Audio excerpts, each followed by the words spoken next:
Good day and greetings from Malaysia to all members of APQO and the audience of the inaugural APQO Virtual Conference 2020.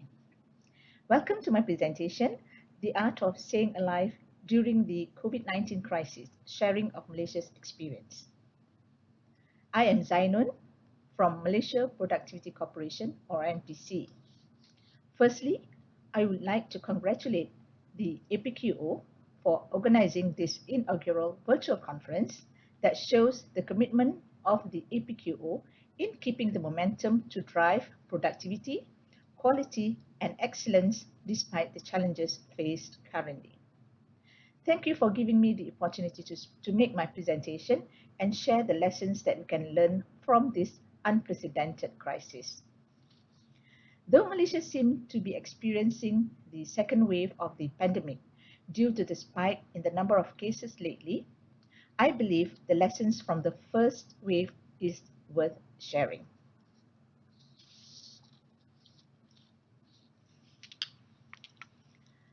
My presentation today will cover basically Malaysia economic performance before the pandemic, impact of pandemic on Malaysia's economy, and then I will proceed in sharing how Malaysia's government responded to the crisis, followed by sharing some recovery signs that can be seen from recent statistics, and finally the lessons that we can learn from the COVID-19 crisis based on Malaysia's experience.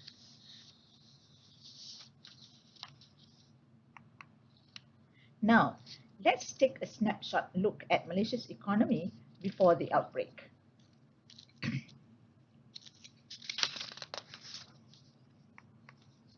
As we all know, Malaysia, a country with diversified economy, have been experiencing a favorable growth for the past few years.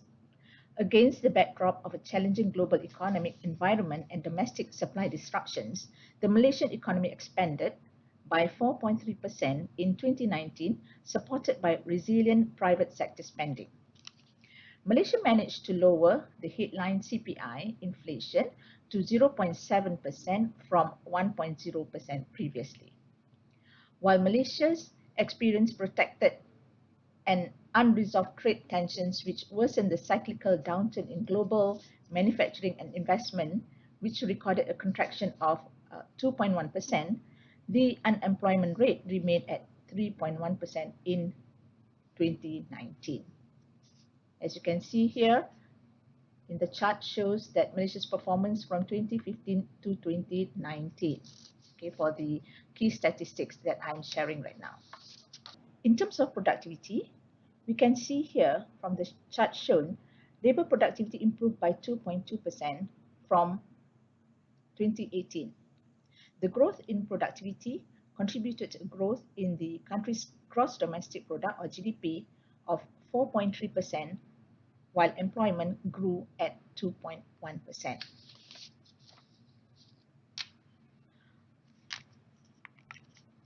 Across the five main economic sectors, namely agriculture, mining and quarrying, manufacturing, construction, and services, Malaysia recorded improvement in all sectors except the mining and quarrying, which contracted by 1.6%, mirroring the difficulty faced by the oil and gas industry during a volatile year for oil prices. The agriculture sector grew at 0.4%, manufacturing at 2.4%, construction at 3.3%, and services at 2.9%. In comparison with other countries, we can see that Malaysia was ahead of selected ASEAN countries. Malaysia recorded productivity of $68,473 ahead of China at $35,604, Thailand at $35,556, Indonesia at $28,694, and Vietnam at $13,768. Now, let's see what happened to Malaysia when COVID-19 hit the world. As we all know from the news coverage, the pandemic started to appear late 2019. And by the time the World Health Organization, or WHO, announced that it has become a pandemic, Malaysia was not spared. Compared to its regional peers, Malaysia is the first country to impose a nationwide semi-lockdown measure called the Movement Control Order, or MCO, on March 18. The order came into force until its fourth phase before the government implemented the Conditional Movement Order, or CMCO, in April. We are now currently under the Recovery Movement Control Order since June 10th until 31st December 2020.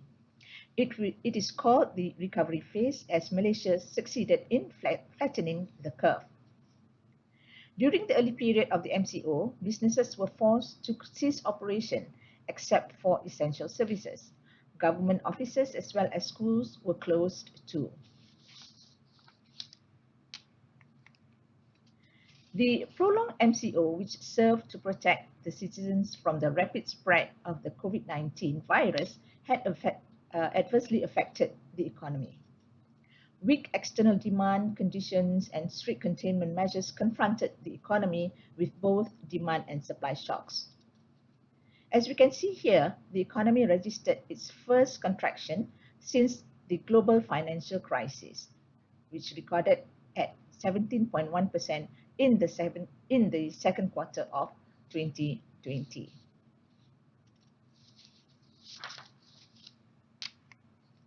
Weak growth was recorded across most economic sectors amid the imposition of the MCO, followed by the conditional and recovery MCO in the second quarter.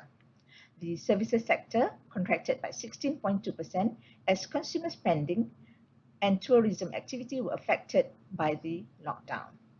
Other subsectors such as the food and beverages and accommodation, finance and insurance had also contributed to the contraction. The ICT subsector, however, sustained its growth during this period. The manufacturing sector contracted by 18.3%, while the mining sector experienced a sharper contraction of 20% in the second quarter of 2020. The most affected sector was the construction, which declined by 44.5% as almost all activities were put to halt. The only sector that rebounded was the agriculture sector that registered a 1% growth contributed by recovery in oil palm production. On top of the statistics from published reports that I have shared above, MPC had also conducted a survey during the MCO period. Uncertainty of the business climate and understanding how businesses are impacted and how they are coping is the basis of this study. With a sample of 446 company representatives at the managerial level, the survey was conducted through telephone interviews. I'm sharing here some of the findings from the study conducted during the time the MCO was in force. To a question how the organization is currently affected by the pandemic, 74% of the companies claimed that they were significantly affected. Only 22% claimed that they were moderately affected, while 2% each claimed that they were slightly affected or not affected at all.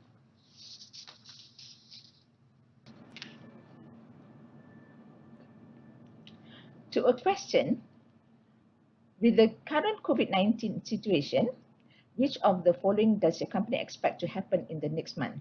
Here are the statistics from the companies interviewed. Half of the company, around 53%, claimed that their organization's productivity was lost due to the lack of working hours. This implies that company was not ready to convert to telecommuting or remote working during the first MCO period.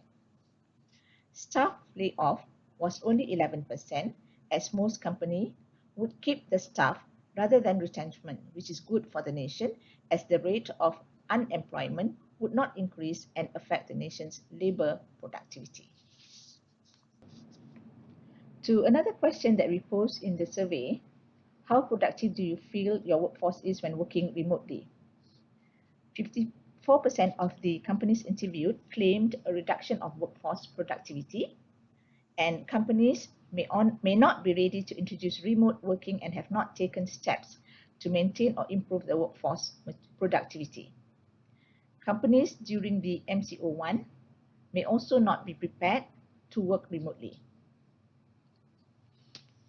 So these are some of the statistics that we share from the studies undertaken. Now, let's look at what Malaysia's government did to combat COVID-19.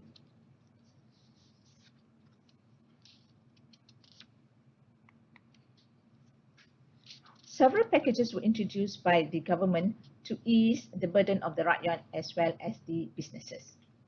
Starting from the Penjana, which is the recovery plan, an inclusive and holistic short-term economic approach to Malaysia's economic recovery plan.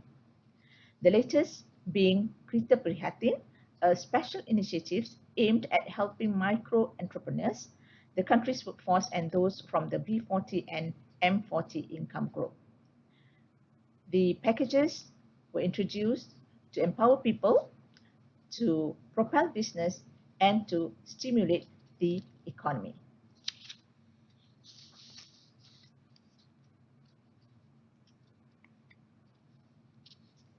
On top of the government assistance, MPC also came with our own initiatives.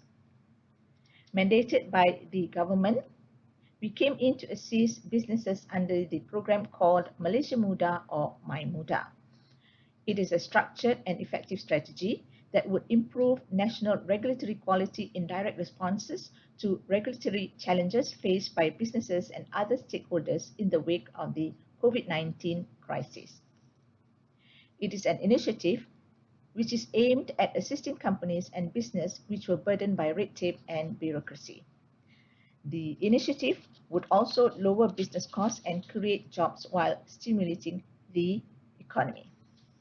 Companies and business owners can forward the red tape issues that they face through a platform which we called Unified Public Consultation, besides taking part in dialogues which are held by the Economic Action Council and MPC.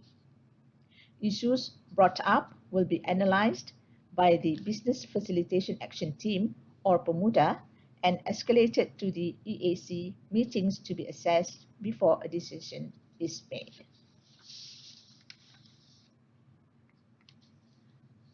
Another initiative to assist businesses is what we call Business Virtual Mentoring, or we brand it as Productivity 1010, Productivity through Digitization. This program is aimed to self-check companies' readiness in digitization using digitization self-diagnostic tool, and also to prioritize focus area and establish individual company digitization roadmap through prioritization matrix tool. So through this, the digitization journey, the 5 phases that they have to undergo is actually to do the self-diagnostic, coaching, gap analysis, prioritization, and finally the implementation phase.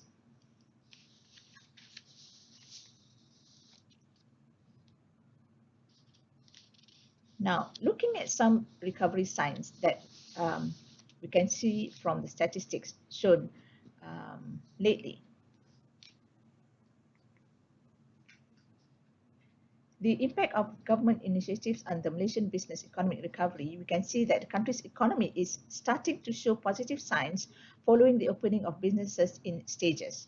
Across the sectors, you can see V-shaped recovery. Almost all sectors have been allowed to operate, except a small number of sectors which are still restricted. Although Malaysia is still not out of danger, the pandemic and its adverse impact remains both in Malaysia and elsewhere. Bank Negara Malaysia, the central bank, had revised the 2020 GDP projection to negative 5.5% to negative 3.5% from negative 2% to 0.5% before. The factors that have enabled Malaysia to face the challenges of shocks is expected to continue to support the economy well. Malaysia will benefit from having diversified sources of growth, economic flexibility, adequate buffers, a strong financial system, and robust policy frameworks that have been built over the years. We can also see that Malaysia's labour market shows signs of recovery, where unemployment rate falls to 4.7% in July. It was recorded at 5.3% in May, especially in the services, transport, information technology, and communication sectors. With the signs of recovery in sight, I would like to now continue to share the lessons from COVID-19 crisis based on actual company experience, and then conclude my presentation from then on. This is the experience of Linaco Manufacturing Malaysia Sdn Bhd. Linaco Manufacturing Malaysia Sdn Bhd is the biggest coconut manufacturer in Malaysia, with factories and warehouses in several states in Malaysia and Indonesia. Thank you to Mr. Zhou Ling of Linaco for allowing me to share this information.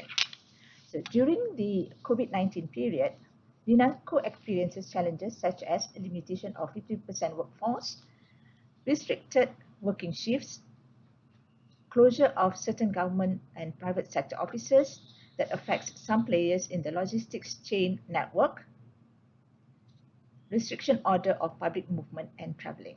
This affects Linaco quite adversely. And how did they overcome the challenges? Well, Linaco continued to abide by the SOP implemented by the government and following the regulations set by the MOH. They also adapted to the online meetings and conferences, used effective rotation of working shifts, applied agile methodology to tackle operational challenges, install thermometer, sufficient supply of face masks and sanitizers to their employees, as well as social distancing and zoning of work areas, plus cost-saving measures. In summary, what they did was they reset the button by setting targets, new targets, and strengthening the relationship with their partners. They also simulate possible action plans and re-strategize their business to suit to the current situation. And lastly, they also learn, unlearn, and relearn. From the COVID-19 experiences, Linaco emerged a stronger company. In summary, I would say that Malaysia, at the government and business level, succeeded in addressing the challenges brought about by the crisis due to the following factors. Firstly, strong leadership, as shown through unified efforts by everyone, including the public, the private sector, and the civil society. Agility of businesses in getting used to the new normal culture by remote working, contact-free services, and reduced travel. Effective communication and coordination, in which effective communication ensures greater cooperation and coordination across the various ministries, government agencies, private sectors, civil societies, and the public. Accelerated adoption of digital technology, as well as business findings, new opportunities from the crisis itself. So these are some of the lessons that we can learn from Malaysia's experience of combating the first wave of COVID-19 crisis. With that, I end my presentation and thank you again to APQO for giving me the opportunity to speak at this virtual conference. Have a good day. Goodbye.